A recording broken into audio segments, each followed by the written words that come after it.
What is up, my cutouts? Cardboard Ninja here, coming at you with the latest news from Gaijin on the update that's coming later this month, probably midway through with the Battle Pass. It looks as though they are going to be releasing, well, even more stuff. So let's go over their update.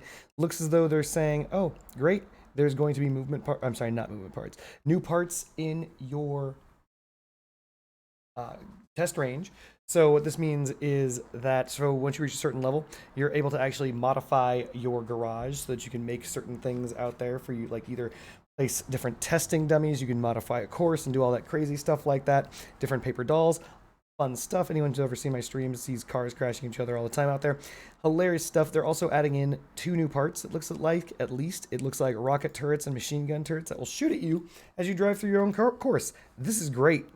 I love this. This allows you to test things like your movement speed with Sabbath's wheels, allows you to test some levels of durability, lets you set up some fun obstacle courses, etc. So, looking forward to that. Second of all, they're talking about co-drivers and the mass limit bonus skill. Apparently, in the #1 most requested thing from everyone in the test server is, hey, we want our bonus mass. Anyone who's leveled up Master Jack to maximum level, which is the first co-driver that almost everyone in the video game levels up to maximum, knows that it increases the maximum tonnage of a vehicle by 500 kilograms. That does not appear to exist presently in the test server, but they're like, oh yeah, we'll give it to you. They say ... They're saying its current version with plus 500 kilograms is too much. They're not happy about that. So they're saying, we'll give it to you, but instead it'll be 3% of, they say, current armored car's mass. I think what they mean is maximum mass. And they give an example. An armored car of 15,000 kilograms will receive an increase of 450 kilograms. They claim it's almost identical to the original bonus. It is not. 50 kilograms is pretty big. And as a result, this will change practically nothing for heavy armored vehicles, but for lightweight and medium vehicles, the difference will be within a few heavy parts that you will need to be removed or replaced with lighter ones. This is a huge nerf. What they meant to say was no. When, like, to the request of, hey, can you please give us something that increases maximum mass? What they meant to say was no. In reality, 500 kilograms is a lot. How much is a lot? Let me give you an example. Let's assume you're using something like the cockpit. Cockpit has 7,700 kilograms of mass. Well, let's do some quick math. 7,700, 500 kilograms is about 6.5% additional mass to that. No, wait, that's entirely wrong.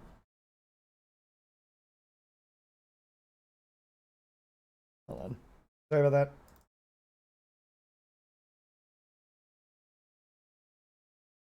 %. Stupid math. All right. So, yeah, that's about a 15% mass increase. This is being cut down to 3%. That's insane, by the way. It's a very, very large increase to very, very light builds and is more or less necessary to keep those builds up and running. What they meant to say was no. They're not going to give you the that 500 mass, period. Co-drivers for other types of weapons. They're saying they're going to bring out co-drivers that buff specific weapon types and cross out.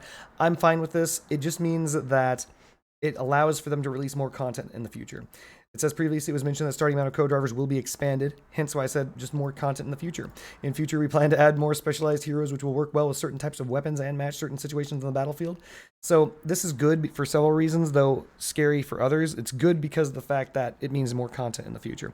And it looks as though they're hard sending on this new co-driver update, and that's the system that they want in the future. The downside is that for those of us who've spent billions of resources in unlocking current co-drivers, be careful with which co-drivers you buy on release, because it means that you'll be earning ye old co-drivey points just like everyone else, because you won't have the points to unlock these new co-drivers when they come out later.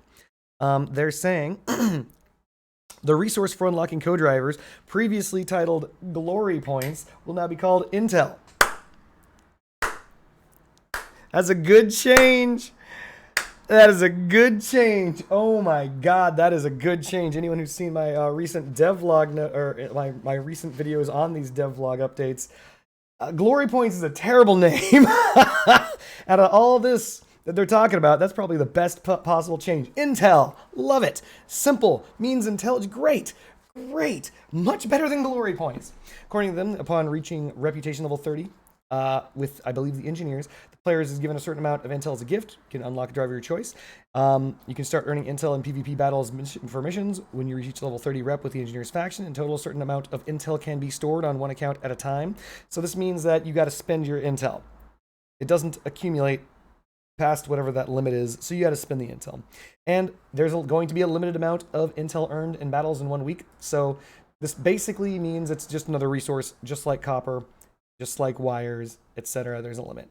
An active premium subscription will increase the weekly limit and the amount of intel received. Yup. Compensation will take into account both the normal levels of the old co-drivers, and the levels that the players have spent resources on. For one fully leveled up old co-driver, the player will receive enough intel to unlock one new co-driver. All intel acquired through refunds, purchases of packs, giveaways, and gifts are added and stored over the limit. So what they're saying is, this will be another currency that you can buy with Gaijin dollars, and if you do it, those things can exceed the limit that you have. They won't just evaporate, but we'll see how that goes. I'm not terribly happy about that.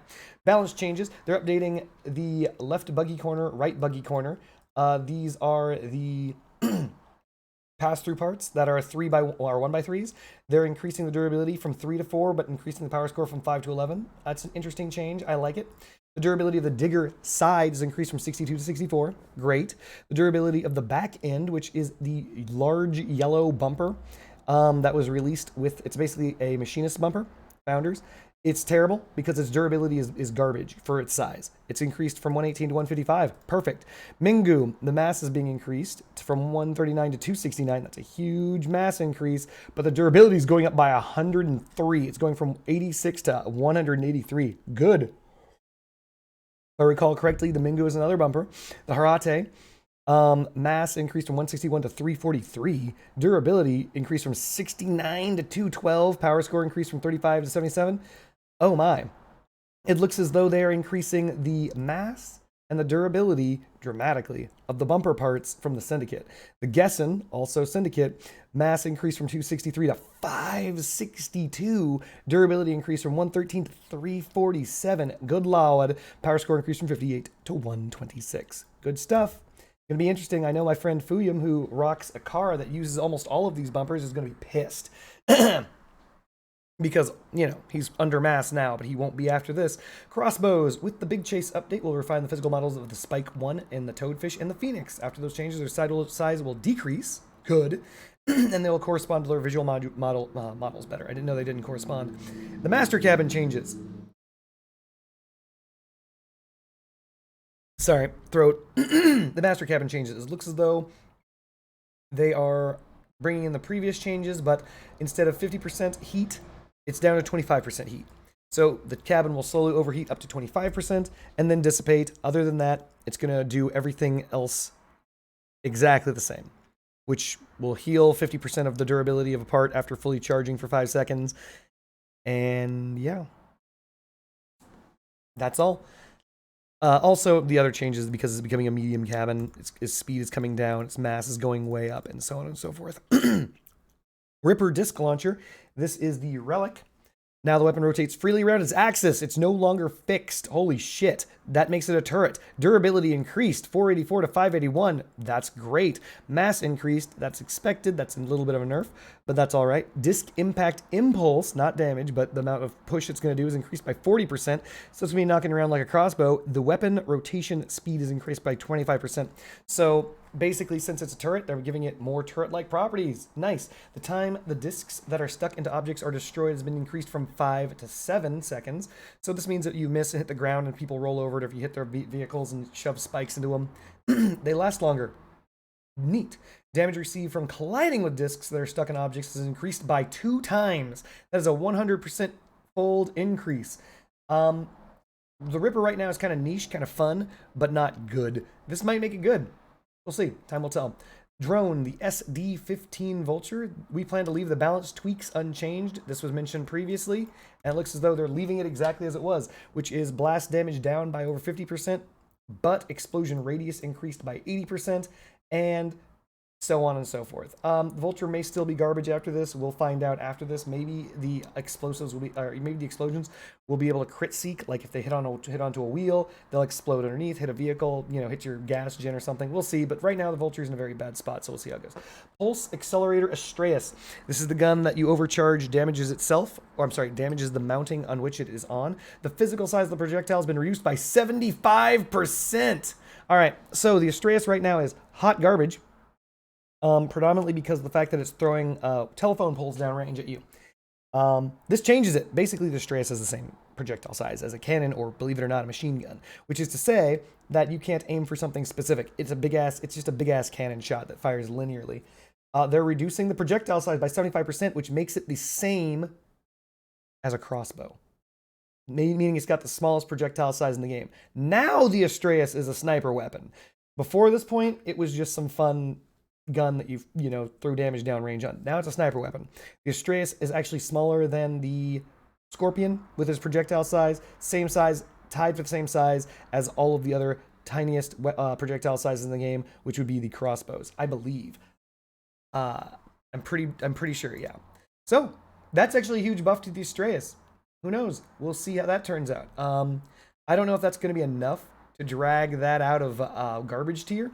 But if it is, I'll be sure to update my tier list. Other than that, yeah, looks like it's going to be fun.